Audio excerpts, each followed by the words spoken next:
Зохиолч Джон Бивер. Айлгын сүрдүүлгийг ялахгүй.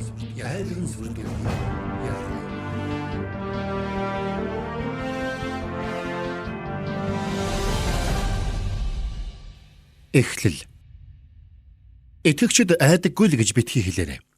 Маш олон итгэгч айдастай амьд тэмцэн зөрчилддөг. Гэхдээ уг үндэстэй нь биш, үр дагавартай л ноцолдоод байдаг. Үнэн тансаг эд тогшилтой нэгэн байшин байжээ. Хачирхалтай тэр байшин дээвэргүй юмсанж. Аадрасахад байшин усан давтаж хамаг байдган сүйдэв.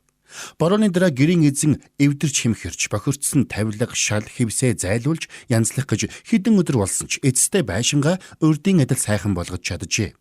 Гэтэл ажил дуусахын даваан дээр өөр нэгэн шуурга дэгдэж нөгөө сайхан байшингч нь дахиад л сүйд хийв. Урам хугарсан гэрийн эзэн дахиад л залхаж туйлдмаар засварын ажлаа эхлэв. Бороо дахин зотгож бүгдийг сүйтгэх нь гагцхүү цаг хугацааны л асуудал юм. Ингэсээр эцэстээ гэрийн эзэн хамаг хөрөнгө хүчээ барж ажлаа зогсоогоод хувь тавилантайгаа эвлэрчээ. Ямар эргүү амт юм бэ? Зүгээр л дээврээ засчихгүй гэмээр байна уу? Гэхдээ итгэгчид бид айдастай яг ингэж тулалддаг.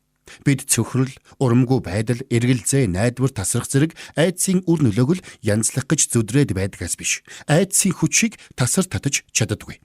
Зарим нь бүр айдастайгаа бараг л яаж харилцсан эвтэй найртай оршиход суралцахаар янз бүрийн сэтгэл зөөж зөвлөгч нарт хүртэл ханддаг бол нөгөө хэсэг нь эрх чөлөө гэдэгт найдахаас айж айдастай амьдрах гэрээнд гарын үсгээ зурчихсан явдаг. Эдгээр нь яг л онгорхоо дээвэртэй ээлжирсэн тавилгатай байшинд аж төрөхтэй ижил юм. Гэтэл зарим нь бүр өөрөө өөрийгөө цөлжигдөг. Итгэл найдвар тасарсан тэд усан давтсан байшингаа тэр чигээр нь хайчихна. Энэ ном танд айдас сүрдүүлэхдээ хэрхэн зэрэгцэн оршихыг заахгүй. Энэ ном танд айдас сүрдүүлгээс чөлөөлөх Бурхны арга замыг заана. Тэр цагт л та Бурхны дуудлагыг биелүүлнэ. Миний бие энэ номыг бичих гэж Бурхнаас заавар өдөрдөмжгүй олон цагийг компьютерийн ард өнгөрөөсөн. Нэгэн өглөө ажиллаж байтал эзний оршихуй өрөөнд залран бов. Би компьютерийн араас босоод алхлан залбирлаа. Залбирч байтал эзний сүнс над дээр буун ирж иш үзүүлэхэд амнаас минь ийм үг гарав. Хүү минь, эцсийн энэ өдрүүдэд миний их цэрэгт дуудагдсан хүмүүс донд айдас сүрдүүлэгт хүлэгдсэн нь олон байна. Тэд бурхандж, хүндэж цэвэр зүрх сэтгэлээр ханддаг боловч настай Гедеон шиг хүнээс айх айдаст олзлогдож шүүгч 6-8. Тэдэнд өгсөн миний бэлэг авьяас бөхчээ. Гэхдээ би тэдний айдсыг тасар татаж, тэднийг 100-100-аар нь чөлөөлөхийн тулд энэ номын үг үсэг бүрийг тослоно. Тэд өндөөж босоод намайг ямар ч айдасгүйгээр дагна. Тэд миний эрэмгийн зоригт дайчид болж, Бурхныхаа хүч чадлаар авууга ялалт байгуулна. Энэ бол зүгээр нэг онлын хичээл биш юм. Би өөрөө ч маш олон жил айдсын хүлээстэй явсан. Гэхдээ асуудлынхаа уг үндсийг мэдэхгүй явах шиг хэцүү юм байхгүй. Харин Бурхан энэ муу ёрын дайсныг илчилсэн юм. Түүнээс хойш Бурхан даян дэлхийн итгэгчдийг чөлөөлөхийн тулд энэ үгийг хэрэгэлсээр байна. Нэгэн удирдагч энэ үг Америк пастор бүрийн гарт байх ёстой хэмээн дуу алдаж үлээ. Гэхдээ энэ нь паструудад төдийгүй чуулганы хүн бүрт хүрэх ёстой үг юм. Таны гарт байгаа нь ч тохиолдол биш гэдэгт би итгэлтэй байна. Та өөрөө чөлөөлөгдсөн бол хэрэгтэй хүмүүст нь хүрэх. Хүн хуваалцснараа өөрөө л бэхждэг. Аяллаа эхлүүлэхээс өмнө би таны төлөө залбирмаар байна. Зүрх сэтгэлээнээ Бурхны өмнө очиод ийн залбирно. Аава, энэ номыг унших үед ариун сүнсээр үгээ илчлэхийг эзэн Есүс Христийн нэрээр гуйж байна. Миний амьдралд нуугдж байгаа бүхий л айдас, сул талыг уг үндсээр нь илчилж зайлуулаач. Би эзэн Есүсийн өмнө зоригтой ойртож очимоор байна. Амен.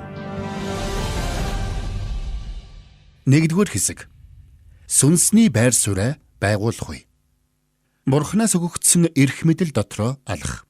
Үгүй аваас эрх мэдлийг чинь өөр хүн булааж аваад таны эсрэг хэрэглэнэ. 1-р бүлэг. Эрх мэдэл дотроо алах.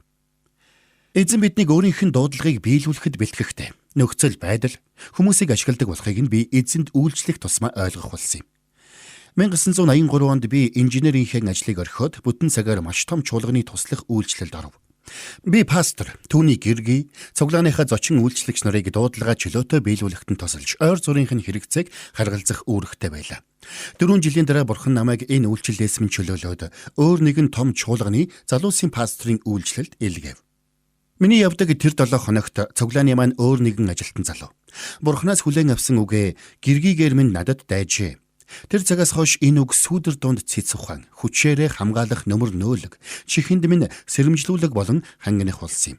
Энэ үг Бурханы бүхий л үнэн үгтэй адил зүрхний минь жолоо болж, манан дунд тогтоон барих суур минь болсоор байна.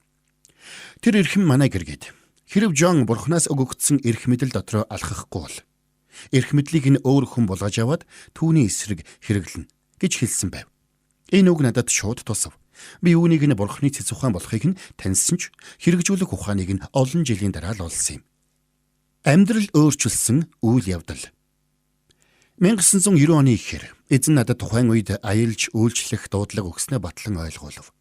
Ийхүү үйлчлэлдээ гараад удаагүй байхад минь олон жилийн өмнө өгсөн Бурханы заавар үгийг ойлгуулж амьдрал өөрчилсөн үйл явдал тохиосон юм.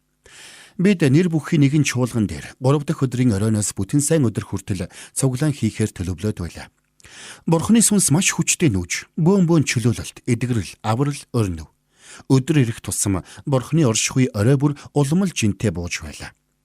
Эхний 7 хоногт New Age-ийн хөдөлгөөнд оролцож явсан нэгэн хатагтай сүр жавхлантайгаар чөлөөлөгдөв.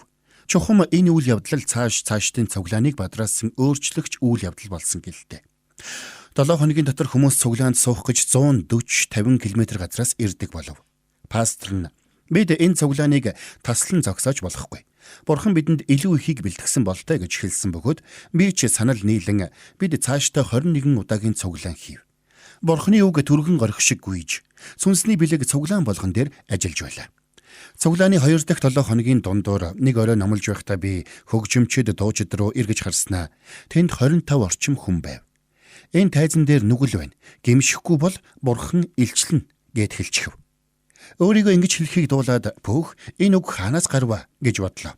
Заримдаа Бурханы тосолгоо аянгамд буух үед номлогч хүний чих хэлсэн үгээс сүулдэж сонсдгийг өдий олон жил номлосон хүнийхээ хувьд би мэднэ.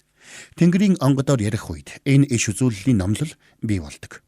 Би хэлсэн үгдээ хэсэг эргэлзэж эхэлсэн боловч Бурханаас гэдгийг мэдэж байсан болохоор эргэлзээгээ бушуухан сэгсэрч хаялаа. Тэгээд дахиж бодсонгүй. Миний дээр номлолын зузаан тосолгоо тогтож байлаа. Цуглаан ирэх тусам хүмүүсийн тоо өссөөр байв.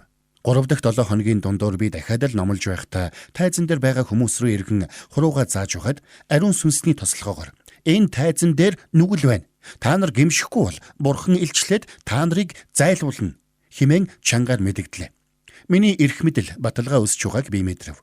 Энэ удаа би Бурхан өргөөгөө нүглээс хуу цэвэрлэж байгааг мэдсэндээ нэгэхэн ч эргэлдсэнгүй. Шүү эсвэл шүүгд. Амьдралд маань нүгэл шургавал ариун сүнс ухааруулж заавар өгнө. Гэтэл бид сонсохгүй бол хөрч мохож эхэлнэ. Ингэсээр эцэстээ зүрх маань Бурханыг мэдрэхэ болно. Тэр үед бид Бурхан биднийг болоод бидний эргэн тойрныхныг хамгаалахын тулд бурууг маань илчлүүлэхээр хэн нэг хүнийг бидэн рүү илгэнэ. Биднийг ичээж шившиглэх гэсэндээ бос, харин анхааруулж хамгаалах гэсэндээ л тэр. Тэр үед нь ч сонсохоос татгалзаад байвал шүүх буун. Бид өөрсдийгөө нэгтэлсэн бол шүүгдэхгүй байхсан. Харин бид шүүгдэхдээ ертөнцтэй хамт яллагдахгүй тулд эзнэр сахилагддаг. 1-р Коринт 11:31-32. Бурхан биднийг шийтгэлээсээ хэлтрүүлэхийн тулд гэмших хугацаа олгон бидний нүглийг төвчин өнгөрөөдөг. Тэр бүхэл шийтгэхтэйч дэлхийтэй хамт яллахгүй тулд л шийтгэн. Тэнмэл хүү гахаан хороонд ороод л ухаан орсон байдаг. Нүглээ хийсээр яваад адагта эзнээсээ "Би та нарыг танихгүй. Ёс бусыг үйлдэгч та нар надаас зайл." Матай 7:23 гэдэг үг сонсож байхаар гахаан хороонд ухаан орснон дээр бид гэмшихгүй бол Бурхан биднийг зовоохыг хүсэхгүй байсан ч гарцаагүй зовно. Энэ талаар Паул "Үүнээс болж та нарын дунд сул дорой өвчтөн олон байгаа бөгөөд нилээд нь нойрсож байна." 1-р Коринт 11:30 гэсэн буюу нүгэл адагтаа сүнснийж биеийн ч үхлийг авчирна. Тэр өдөр эзэн тайзан дээр суугаа хэн нэгэн хүнийг гэмшүүлэх гэсэндэ ялын мэдэгдэл хэлсэн мэт санагдсан юм. Гэхдээ чухам хэний нүглийг яллаж байгааг мэдсэнгүй. Гинтийн айлган сүрдүүлэг. Маргааш оройн пастор бид хоёр албан өрөөндөө цуглаандаа бэлтгэж байтал цуглааны ахлах орж ирээд магтаал хөгжмийн үйлчлэлийнхэн унжуу готруу байдалтай байгааг дуулгалаа. Пастор тэднийг олон өдрийн цуглаандаа ядраад тэр байх гэж бодоод мэдрэмжээ хойш тавиад гараад Бурханыг магт гэж гэлээ. Би ахлах руу хараад Ямар нэгэн асуудал гараа юу гэж асуув. Гэтэл ахлах юу л да. Тэд таныг өөрсөд нь хатуурхаж байна гэж үзжээ. Асуудал байгаа бол нийтийн өмнө биш, ховчлон ярих ёстой гэж байна гэж хариуллаа. Гэтэл энэ эгшин нь тун эгзэгтэй эгшин байсныг нь би тухайн үед мэдээгүй юм. Энэ нь бурхнаас олгосон үйлчилж хамгаалах эрх мэдлийг минь шүүхэд дуудсан үйл явдал байжээ. Дайсан тэр цуглаанд өрнж байгаа үйл явдал дургүйцэж таслан зогсоохыг хүссэн байна. Тухайн үед мэдээгүй боловч надад сонголт байжээ. Хөгжмийн үйлчлэлийнхэнд хэлсэн үгээсээ ухраад айлган сүрдүүлэгт бууж өгснөөр эрх мэдлийн байр сууриа алдах. Эсвэл эрх мэдэл дээрээ зогсоод бурхны хэлсэн үгдэр бат байж айлган сүрдүүлэхийн хүчийг ялах. Тэр даруй надад "Жон, чи яах гэж тэр хүмүүсийг ичээв? Эргэлдэж чичлээд байхгүй, зүгээр л номлохгүй яав. Одоо цуглааны хүмүүс, тайзан дээрх хүмүүсийн хинэн нүгэлтэн болохыг олох гээд завгүй байгаа. Гэтэл хинч биш байвал яах вэ? Нүгэлтэй байсан ч хизээж илчлэгдэхгүй бол яана? Хүмүүс сэжгэлсээр, цэвэр хүмүүс зовсоор, чуулган бүдэрнэ. Би энэ чуулганд хийсэн сайн сайхнаа устгачих вэ? Тэгсэн бол нэр хүндээ алдна. Гэтэл аялах үйлчлэл маань дөнгөж эхэлж байдаг гэж бодогдлоо. Иймэрхүү бодол ар араас оюун санааг маань бөмбөгцсөр байлаа. Хамаг айдас, одоо би яана гэдэг ганц бодлыг бүслэн хуралдав. Айлган сүрдүүлэг ингэж л төвлөрлийг өөрчилдөг. Учир нь айлган сүрдүүлгийн үндэс нь айдас байдаг бөгөөд айдас нь хүмүүсийг өөр дээрээ төвлөрөхөд хүргэдэг. Хайр дор айдас үгүй. Харин төгс хайр нь айдсыг хөөн зайлуулна. 1-р Иохан 4:18. Пастор юм хэлсэнгүй. Бид гурав гар гараа барин тэр оройн цуглаан дээр бурхан хүслээ биелүүлэхийн төлөө залбирлаа. Тэгээд өнгөрсөн 3-7 хоног хийсэн шигээл тайз руу явцгаав. Магтаал хүндтгэлийн үеэр эзэн зүрхийг маань дүүргэхгүй байгааг анзаарав.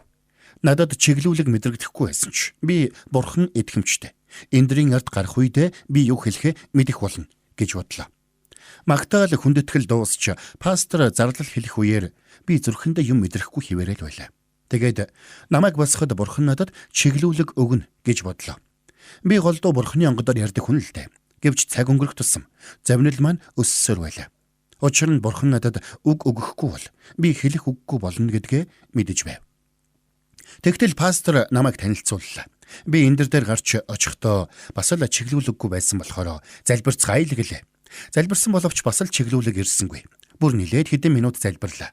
Ядаж байхад залбирал маань ч амгүй. Яг л баахан үг амнаас минь гараад хөлд маань унаад байх шиг. Тэгэд би одоо яадаг вүлээ гэж бодлоо. Тэгээд өмнө дуулал номоор зааж байсан номлолоо хэлв. Номлол маань ч ямар ч амгүй тослогоогүй байлаа. Би бодлоо эвлүүлэх гэж зүдэрч байв. Бурхан хаяад явчихсан мэт. Толгойд би яах гэж тэгж хэлвэ? Энэ бүхэн юунд хүргэв гэж л бодогдно. Яг л ариун сүнсээр биш, эргэлзээгээр хөтлүүлсэнтэй тэгж хэлсэн мэт санагдав. Би бурхан гарч ирээд намайг энэ аимшигаас аварна хэмээн өөрийгөө тайвшруулсаар байлаа. Тийм боловч байдал улмалд орцсоор. Тэгээд 35 минутын дараа би үгэж цуглаанаач дуусгав. Би эргэлзэж самуурсаар байрлаж байсан газартаа ирлээ. Бурхан минь, та яагаад ирсэнгүй? Өмнөх цуглаан бүр гайхамшигтай хүчтэй байсан. Гэтэл өнөөдрийн цуглаан ямар ч амигүй. Би л тэнд суусан бол дахиж эргэж ирэхгүй. Үнэн дээр би өөрөө ч буцаж очимооргүй байна. Тэр шөнө шуудаа элс залгичсан юм шиг л хажуулав. Маргааш өглөө нөгөө шуудаа элс чинь овоолон болчихсон сэрэв.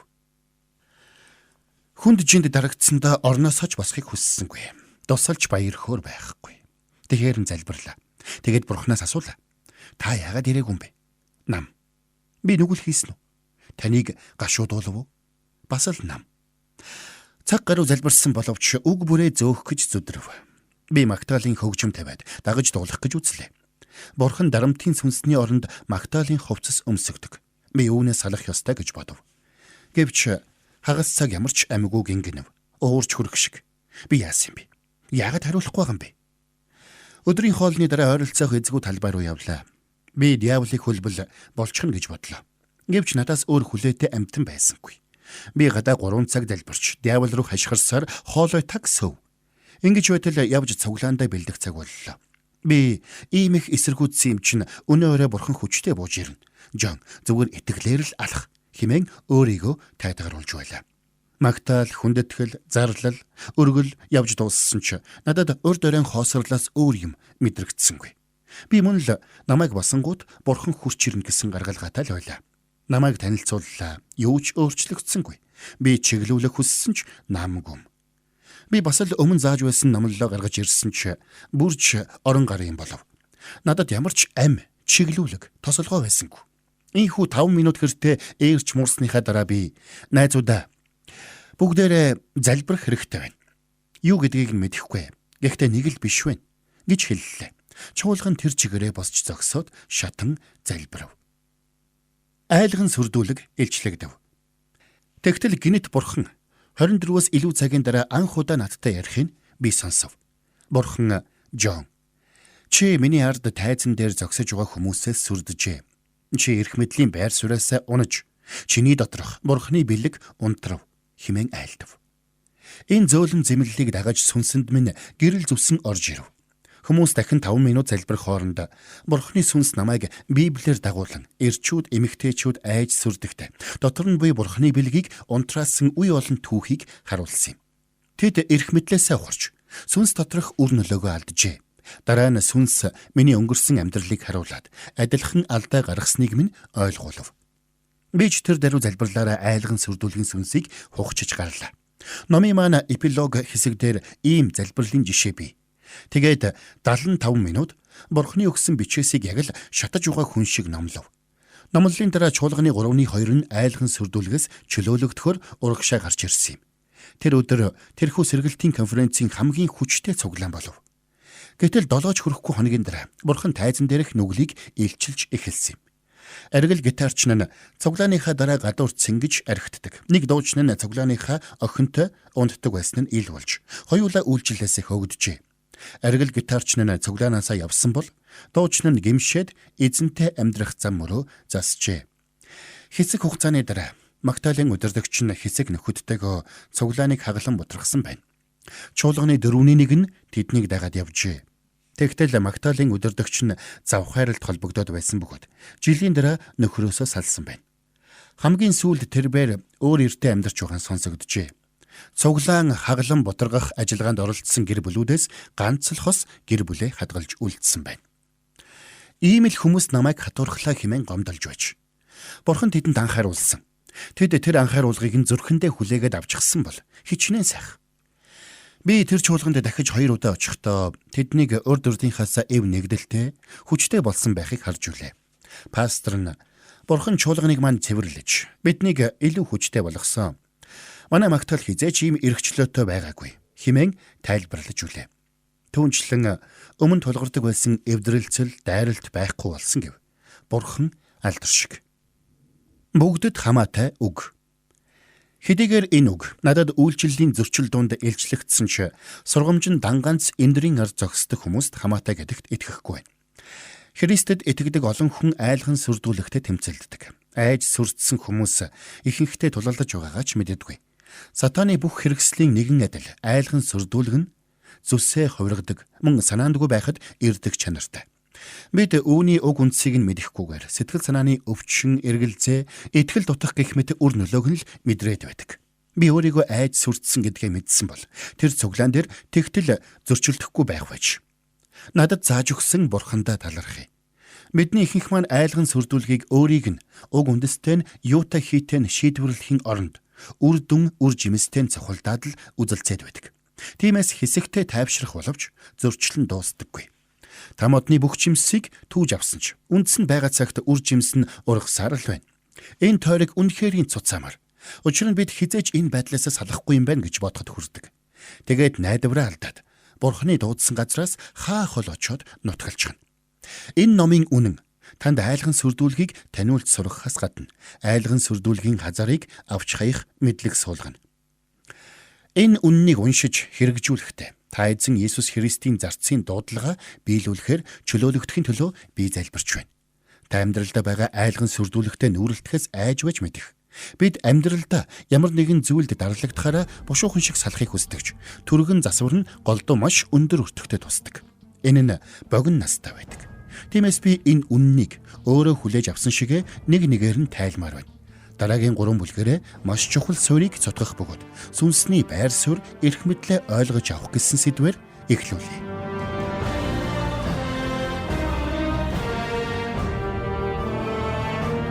Та Джон Биврийн айлган сүрдүүлгийг ялах үе номын 1-р бүлгийг сонслоо.